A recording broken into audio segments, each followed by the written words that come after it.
আসসালামু আলাইকুম viewers, welcome back to my channel. আমি বরাবরের মতো আবারও আজকে আপনাদের মাঝে হাজির হয়ে গেছি মজার একটু রেসিপি নিয়ে। আজকে আমি আপনাদের সাথে শেয়ার করব ফুলকপি আলু দিয়ে রুই মাছের ঝোলের রেসিপি। এখানে একটি ফুলকপিকে আমি খুব ভালোভাবে কেটে নিয়েছি এবং দুইটি আলু এবং ফুলকপিকে আমি খুব ভালোভাবে কেটে ধুয়ে পরিষ্কার করে নিয়েছি। অন্যদিকে কিছু রুই মাছের টুকরো নিয়েছি। রুই মাছের টুকরোগুলোকে পরিমাণ মতো হলুদ এবং লবণ দিয়ে মেখে নিয়েছি। এখানে আমি 1 চা চামচ হলুদ এবং পরিমাণ মতো লবণ ব্যবহার করছি। চুলায় একটি ফ্রাই প্যান বসিয়ে তাতে দিয়ে দিচ্ছি সয়াবিন তেল। এখানে দিয়ে দিচ্ছি হাফ কাপ পরিমাণ সয়াবিন তেল। তেল পর্যাপ্ত গরম হয়ে গেলে তাতে একে একে সমস্ত রুই মাছের টুকরোগুলো দিয়ে আমি ভেজে নেব।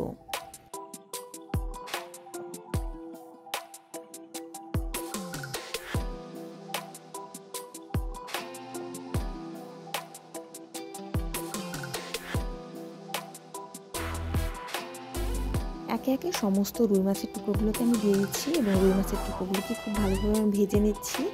মাছটিকে আমি একটু কড়া করে ভাজবো। তরকারিতে যদি মাছটিকে আপনারা কড়া করে ভাজেন তাহলে কিন্তু ফুলকপি আলুর ঝোল খেতে বেশি মজা লাগে।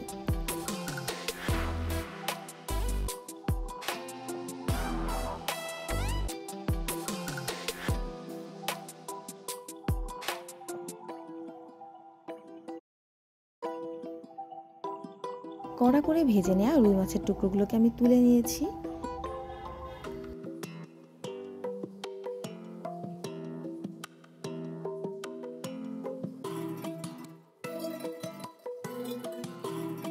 মাছগুলো ভাজা হয়ে গেলে চুলায় একটি কড়াই বসিয়ে দিয়েছি। কড়াইটি পর্যাপ্ত পরিমাণে গরম করে তার মধ্যে দিয়ে দিচ্ছি সয়াবিন তেল।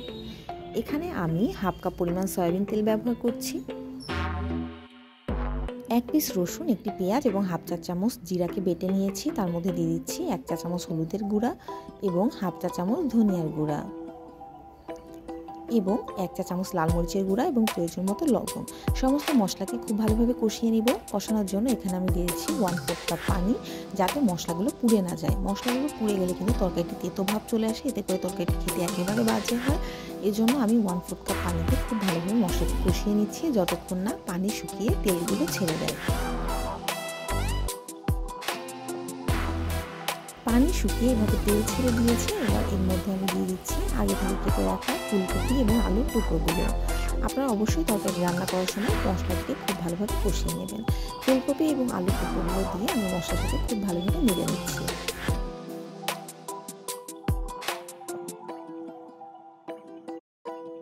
ফুলকপি থেকে যেহেতু কোনো পানি বের হবে না, এই জন্য এটি কষানোর জন্য আমি এর মধ্যে দিয়ে দিচ্ছি হাফ কাপ পরিমাণ পানি। এবার আমি ঢাকনা দিয়ে ঢেকে 10 মিনিট খুব ভালোভাবে মিডিয়াম আঁচে রান্না করে নিব, যাতে করে ফুলকপিগুলো খুব ভালোভাবে কষে আসে। মাঝখানে ঢাকনা তুলে আমি ফুলকপি আলুগুলোকে একবার নেড়ে দিচ্ছি, যাতে করে ফুলকপিগুলো এর তলায় লেগে না যায় এবং এর কী অবস্থা আমি দেখতে পারি। ঢাকনা তুলে আমি নেড়ে আবারও ঢাকনা দিয়ে অপেক্ষা করব।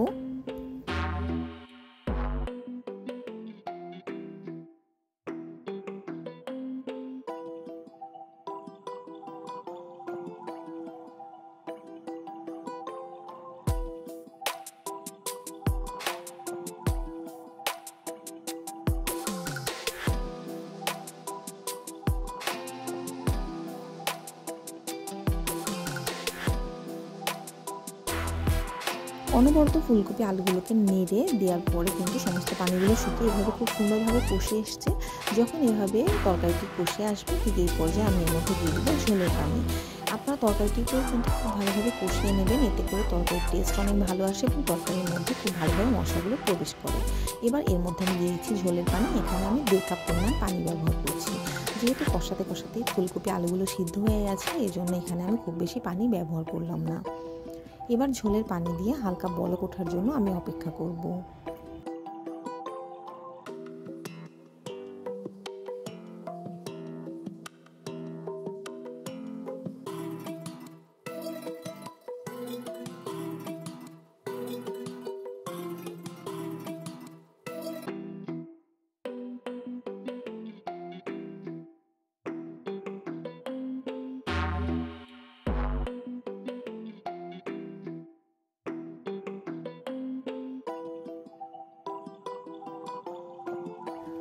এভাবে যখন ঝোলের পানিতে বলক উঠে আসবে তখন এর মধ্যে আমি দিয়ে দিচ্ছি আগে থেকে ভেজে রাখা রুই মাছের টুকরোগুলো। রুই মাছের টুকরো দিয়ে আমি প্রথমেই ঢাকনা দিব না, কিছুক্ষণ ঢাকনা বাদে আমি জাল করে নিব এবং পরবর্তীতে ঢাকনা দিয়ে আমি 5 থেকে 6 মিনিট অপেক্ষা করব ঝোলের পানি টেনে আসা অবধি। এর মাঝে আপনারা চাইলে মাছের টুকরোগুলোকে উল্টে দিতে পারেন, এতে করে মাছের ভেতরে ঝোলের পানিগুলো খুব ভালোভাবে প্রবেশ করবে। 5 থেকে 6 মিনিট পরে ঝোলের পানি যখন একেবারে টেনে আসবে তখন তরকারিটা একেবারে পরিবেশনের জন্য রেডি হয়ে যাবে।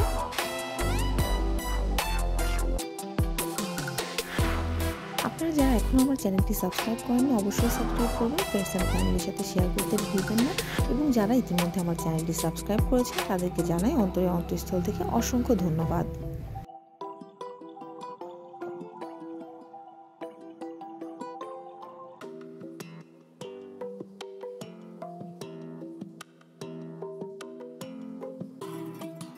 ঝোলের পানি একেবারে টেনে এসেছে, এবার এটিকে আমি পরিবেশনের জন্য চুলা থেকে নামিয়ে নিব।